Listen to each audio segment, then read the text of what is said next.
নফসের সঙ্গে জিহাদ করা সব থেকে বড় জিহাদ বলা হয়েছে।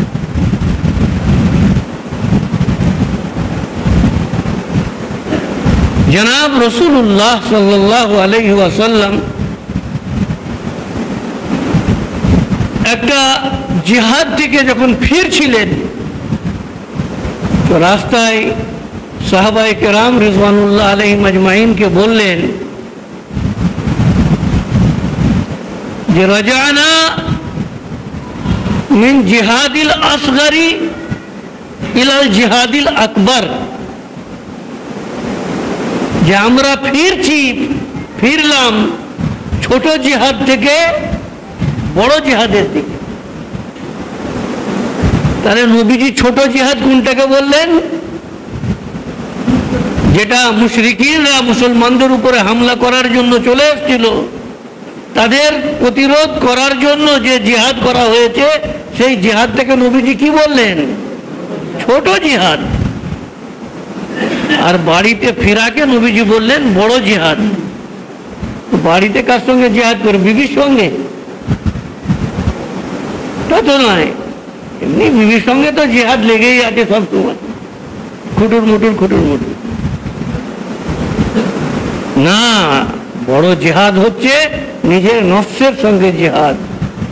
আমি যদি কলমায়ে লা ইলাহা ইল্লাল্লাহ মুহাম্মাদুর রাসূলুল্লাহ সাল্লাল্লাহু আলাইহি ওয়াসাল্লাম পড়ে নিলাম, আলহামদুলিল্লাহ, বলুন লা ইলাহা ইল্লাল্লাহ মুহাম্মাদুর রাসূলুল্লাহ,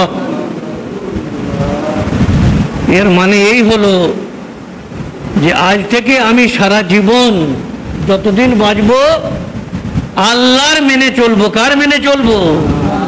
আল্লাহর হুকুম মানব, জনাব রাসূলুল্লাহ সাল্লাল্লাহু আলাইহি সাল্লামের তরিকা অনুযায়ী। এবার আল্লাহর হুকুমকে ছেড়ে দিয়ে যখন আমরা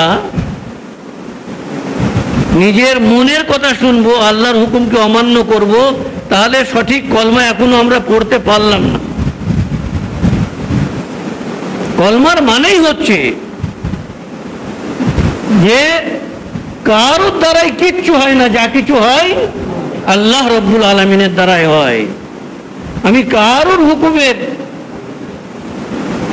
সেই আল্লাহকে এক বলে মেনে নেবার পর নিজের মনের নিজের ইচ্ছার বিরুদ্ধে যে কোনো আল্লাহর হুকুম আসুক না কেন, সেইটার উপরে চলাটাই হবে আমাদের একমাত্র পথ।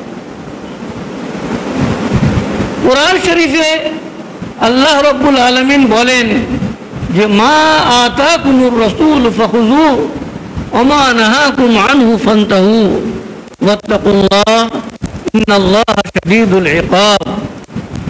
যে রাসূল তোমাদেরকে যা দিবেন বা যা দিলেন, যা দিচ্ছেন, সেইটাকে তোমরা গ্রহণ করো। তার মানে যেটা শেখাচ্ছেন, যেটা করতে বলছেন, সেটা তোমরা করো। আর আমার প্রিয় হাবিব অর্থাৎ জনাব রাসূলুল্লাহ সাল্লাল্লাহু আলাইহি সাল্লাম যে জিনিস থেকে তোমাদেরকে বাধা দিচ্ছেন, রুখে দিচ্ছেন, মানা করছেন, সেই জিনিস থেকে তোমরা রুখে যাও। এটা কে হুকুম করেছেন? আল্লাহ। তো ঈমানের খুলাসাই হলো এই যে নফসের গোলামি থেকে নিজেকে স্বাধীন করা, এইটা হচ্ছে আসল স্বাধীনতা। আর এই স্বাধীনতার ফল দুনিয়াতেও ভালো, দুনিয়াতেও ইজ্জত সম্মান, আর আল্লাহ সমস্ত নিয়ামত দুনিয়াতেও দিবেন, আর আখেরাতে আল্লাহ রব্বুল আলামিন জান্নাতুল ফিরদাউসের মধ্যে আলা মাকাম নসিব করবেন। আল্লাহ তাআলার কাছে দোয়া করছি যে আল্লাহ তাআলা আমাদেরকে নফসের গোলামি থেকে সরিয়ে আল্লাহ তাআলা তার নিজের গোলামি, তার ইবাদত করার তৌফিক দান করুন। আমিন সুম্মা আমিন। আজকে 15ই আগস্ট এই স্বাধীনতা দিবসে একটা খুব দুঃখজনক ব্যাপার হচ্ছে যে ইংরেজরা যখন এই দেশ ছেড়ে পালিয়ে যাবার সময় হলো, তারা একটা বিষ ছড়িয়ে দিয়ে গেল। কি ছড়িয়ে দিয়ে গেল? বিষ। আর সেই বিষটা বেশ কিছু মানুষ গ্রহণ করে নিয়েছিল। সর্বপ্রথম তো মুসলমানদের ইতিহাসটাকে যাতে করে দাফন করে দেওয়া যায়, মুসলমানদের যে এত বড় অবদান দেশ স্বাধীনের পিছনে, হাজার হাজার লক্ষ লক্ষ মানুষ যে জীবন দান করেছেন, সেটাকে মুছে দিয়ে তাদের সেই কুরবানিটাকে দাফন করার জন্য ষড়যন্ত্র করেছিল। তাতে ভারতের কিছু মানুষ শরিক হয়েছিল এবং এই স্বাধীনতা 1947 সালের পর থেকে যে ইতিহাস লেখা হলো, সেই ইতিহাস বিকৃত ইতিহাস ছিল, যেটা সত্য নয়। সত্যটাকে গোপন করে মিথ্যাটাকে চাগিয়ে দেওয়া হয়েছে। আমাদের মধ্যে এমন এমন বীর মুজাহিদ আল্লাহ তাআলা তৈরি করেছিলেন। শামলির ময়দানে হযরত সৈয়দনা হাজী ইমদাদুল্লাহ মুহাজিরে মক্কি রহমতুল্লাহ আলাইহ এবং তার সঙ্গে হযরত সৈয়দনা কাসিম নানতवी, হযরত মৌলানা সৈয়দনা কাসিম নানতवी রহমতুল্লাহ আলাইহ, হযরত মৌলানা সৈয়দনা রশিদ আহমদ গঙ্গোহী রহমতুল্লাহ আলাইহ, হযরত মৌলানা মোহাম্মদ মজহর সাহেব রহমতুল্লাহ আলাইহ, এইরকম হাজারো উলামা ওই শামলির ময়দানে জিহাদ করেছিলেন ইংরেজদের বিরুদ্ধে। শামলি হচ্ছে উত্তরপ্রদেশে মেরঠের পাশে আর কি একটা জেলা। আগে মুজফ্ফরনগর ছিল, এখন শামলি একটা আলাদা জেলা হয়ে গেল। এবং দুঃখজনক ব্যাপার হচ্ছে যে মুসলমানদের সেখানে শিকস্ত হয়েছিল। কি হয়েছিল? হার হয়েছিল এবং পুরো ময়দানটা লাশে ভর্তি হয়ে গিয়েছিল। হযরত মৌলানা কাসিম নানতवी রহমতুল্লাহ আলাইহির মাথায় গুলি লেগেছিল আর পতাকা ওনার হাতেই ছিল। তো উনি হাজী সাহেবকে বললেন যে হুজুর, মাথায় গুলি লেগেছে, কিন্তু আল্লাহ তাকে দাঁড় করিয়ে রেখেছিলেন, পড়ে যাননি।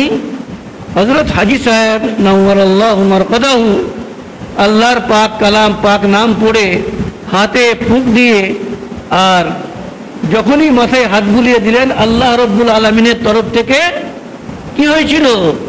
ভালো হয়ে গিয়েছিলেন। সুবহানাল্লাহ।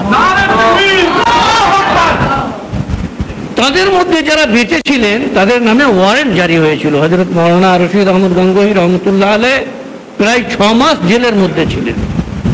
হযরত মৌলানা কাসিম নানতवी রহমতুল্লাহ আলাইহ একটু গোপনভাবে নিজেকে বাঁচিয়ে রাখছিলেন। হযরত হাজী ইমদাদুল্লাহ মুহাজিরে মক্কি রহমতুল্লাহ আলাইহ যেহেতু আসল কমান্ডার ইন চিফ এবং তার সদর ছিলেন, প্রেসিডেন্ট ছিলেন, সেই জন্যে ওনাকে খোঁজার জন্য অনেক দিক থেকে ইংরেজের ফোর্স সব সময় ওনাকে খোঁজ করছিল। একটা ঘটনা কিতাবের মধ্যে হযরত হাজী সাহেবের রহমতুল্লাহ আলাইহির জীবনীতে লিখেছেন যে একবার পাঞ্জাবের হাজী সাহেবের একজন মুরিদ রাও আব্দুল্লাহ সাহেব তার নাম ছিল। তিনি ঘোড়া পুষতেন, মোষ পুষতেন, বড় বড় মানে গরু টরু জানোয়ার পুষতেন। তাকে আস্তাবল বলা হতো, গোয়াল ঘর যেটাকে, বিশাল বড় আস্তাবল। তো ওনার বাড়িতে হযরত হাজী সাহেব ছিলেন। ওই আস্তাবলের ভিতরে একটা ছোট্ট বৈঠকখানা ছিল, সেইখানে ছিলেন। কোনোভাবে খবর চলে যায় ইংরেজদের কাছে যে হাজী সাহেব এখানে আছেন। তো ইংরেজ পুরো ফোর্স নিয়ে রাও আব্দুল্লাহ সাহেবের বাড়িতে এসে হাজির, বাড়ি ঘিরে ফেলেছে। তো যখন ঘিরে ফেলেছে তার কিছুক্ষণ আগে হযরত হাজী সাহেব রহমতুল্লাহ আলাইহ রাও আব্দুল্লাহ সাহেব ওনার মুরিদকে বললেন, আমার চাষতের নামাজের সময় হয়ে গেছে, তো আমি নামাজ পড়ি, তুমি একটু বাড়ি থেকে ঘুরে এসো। পাশেই বাড়ি। উনি বেরিয়ে দেখছেন যে এদিকে হাজি সাহেব তো নামাজের নিয়ত মেরে ফেলেছেন, বেরিয়ে দেখছেন যে মিলিটারি চারিদিকে ঘিরে নিয়েছে। কিন্তু রাও আবদুল্লাহ সাহেব ইংরেজদের জামানায় খুব গণ্যমান্য ব্যক্তি ছিলেন, তো তার সামনে বেয়াদবি কথা তো বলতে পারেনি। তবে অফিসাররা ভিতরে ঢুকে গিয়ে বলছে যে আপনার ঘোড়ার খুব প্রশংসা শুনেছি, খুব ভালো ভালো ঘোড়া আছে, যদি একটা পছন্দনীয় ঘোড়া পাই বলে আর ভিতরে ঢুকে এ ঘোড়া ও ঘোড়া দেখতে দেখতে আর যে ঘরে হযরত হাজী সাহেব নামাজ পড়ছিলেন সেই ঘরের দরজাটা খুলে ফেলেছে। রাও আবদুল্লাহ সাহেব তিনি আল্লাহর কাছে বলছিলেন যে আল্লাহ আমি কি করব, কিন্তু সে ঘরের দরজা খুলে দেখে যে হাজী সাহেব সেখানে নেই, খালি ঘর। তারপরে তারা এদিক ওদিক দু একটা কথা বলে রাও আবদুল্লাহ সাহেবের বাড়ি থেকে চলে গেল। তারা মনে করলো যে মুখবির, যে জাসুস, সে তাহলে মিথ্যা কথা বলেছে, ভুল রিপোর্ট দিয়েছে, তারা চলে গেল। ইনি তারপরে এসে দরজা খুলে দেখছেন হযরত হাজী সাহেব নামাজের মধ্যেই আছেন। আসসালামু আলাইকুম ওয়া রাহমাতুল্লাহ, আসসালামু আলাইকুম ওয়া রাহমাতুল্লাহ, নামাজ পড়ছিল। এইভাবে হাজী সাহেবকে আল্লাহ রব্বুল আলামিন এত বাঁচিয়েছেন। আর একটা ঘটনা বলছি, খোদ খানকার মধ্যে, থানা ভবন যেখানে হাজী সাহেবের খানকা, সেই খানকার মধ্যে হযরত হাজী সাহেব ইবাদতের মধ্যে মশগুল ছিলেন। থানা ভবনে ওখানে 3টে ছোট ছোট রুম ছিল। সেই সময় 3জন আল্লাহর ওলি ওইখানে থাকতেন, আর 3জনই ছিলেন হযরত মিয়াজি নূর মোহাম্মদ সাহেবের খলিফা। একজন ছিলেন শেখ মোহাম্মদ রহমতুল্লাহ আলাইহ, একজন ছিলেন হাফিজ জামিল, তিনিও শামলিতে শহীদ হয়েছিলেন। হাফিজ জামিল সাহেব শামলির ময়দানে শহীদ হয়েছিলেন রহমতুল্লাহ আলাইহ, নওয়ার আল্লাহু মারকাদাহু। আর একজন ছিলেন, আসসালামু আলাইকুম,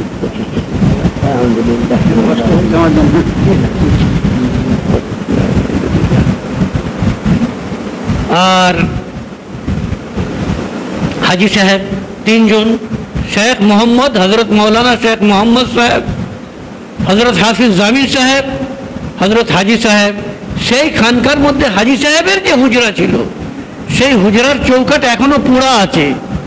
মুখবির খবর দিয়েছে যে খানকার ভিতরে হাজী সাহেব ইবাদত করছেন।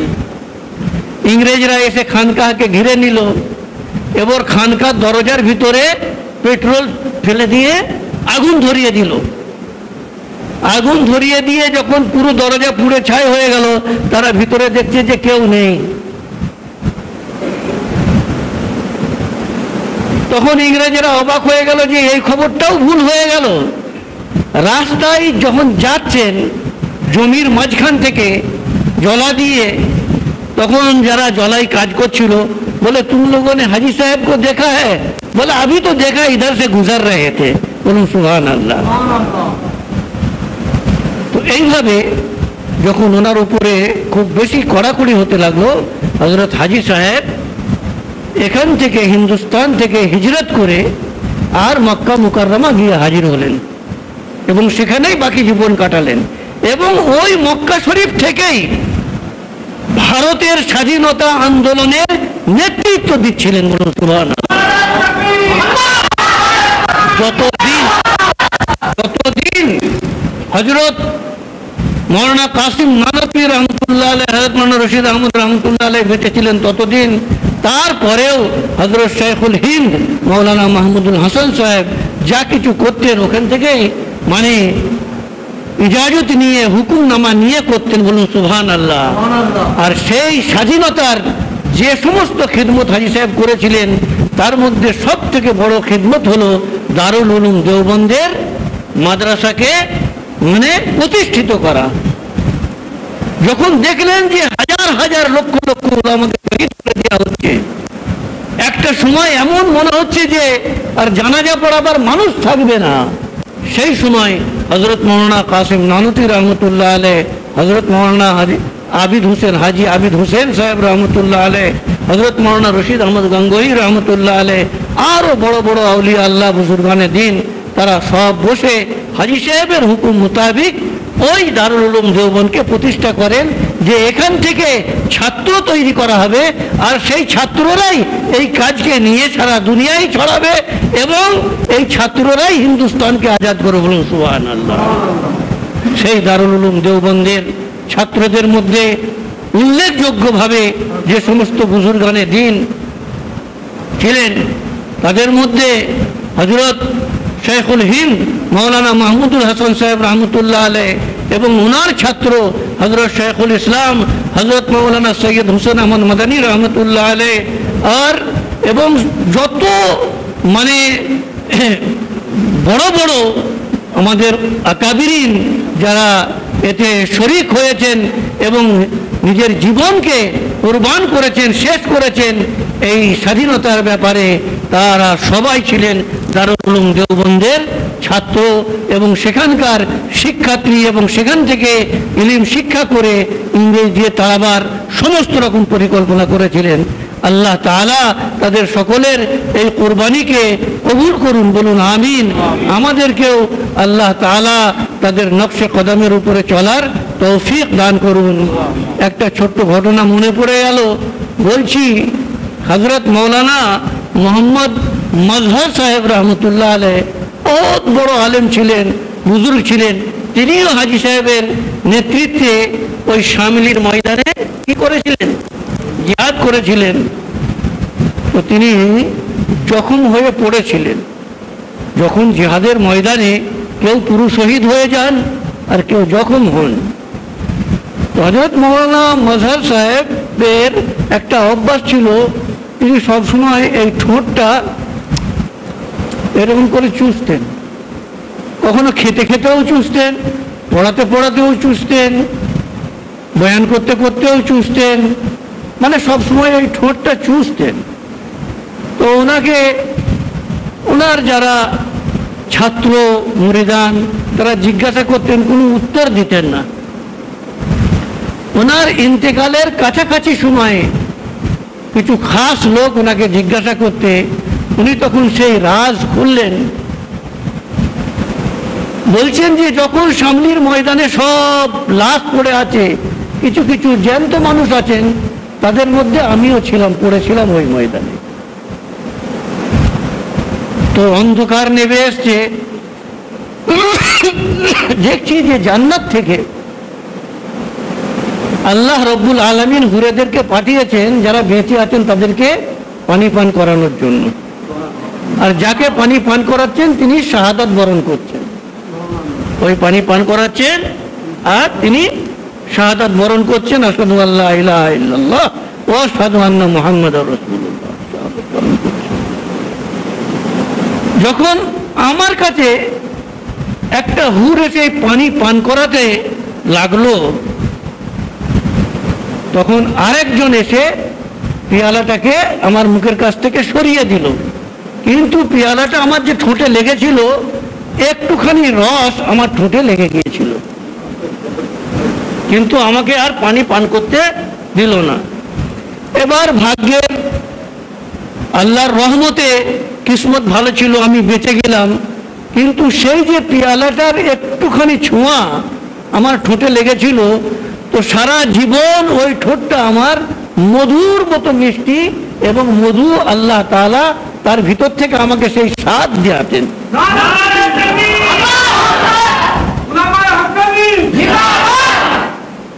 আল্লাহ রাব্বুল আলামিন আমাদের ওই সমস্ত আকাবিরিনদের নকশে কদমের উপরে চলে আমাদেরকে সারা জীবন দিনের খিদমত করে যাবার তৌফিক দান করুন। কওম ও মিল্লাতের খিদমত, দিনের খিদমত আল্লাহ তাআলা আমাদেরকে এবং আমাদের পরবর্তী নসলকে, খানদানকে আল্লাহ তাআলা কবুল করুন। আমিন। ওয়া মা আলাইনা ইল্লাল বালাগুল মুবিন ওয়া আখিরু দাওয়ানা আলহামদুলিল্লাহি রাব্বিল আলামিন।